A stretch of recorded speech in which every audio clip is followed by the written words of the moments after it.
Herzlich willkommen auf LH Cybersecurity und schön, dass du dabei bist.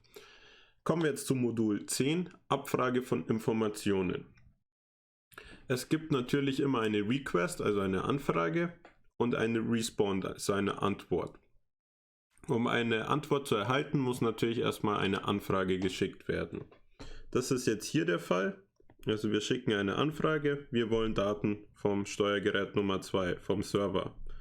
Und dieser Server schickt uns, also dem Klienten, dann die Daten zurück. Das ist jetzt der Normalfall, aber es gibt auch noch ein Publish Subscribe.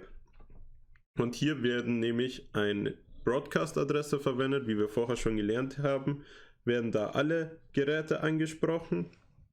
Und hier wird dann eben von unserem Klienten, also hier, eine Anfrage wieder geschickt an den Server und der schickt uns dann die Daten zurück. Das macht er öfter, immer wenn zum Beispiel eine Minute vergangen ist oder irgendein neues Ereignis stattgefunden hat, schickt er uns die Daten. Und wir erwarten sie natürlich auch hier.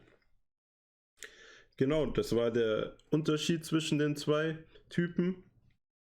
Und ich hoffe, ihr konntet wieder was lernen. Und ansonsten sehen wir uns im nächsten Modul.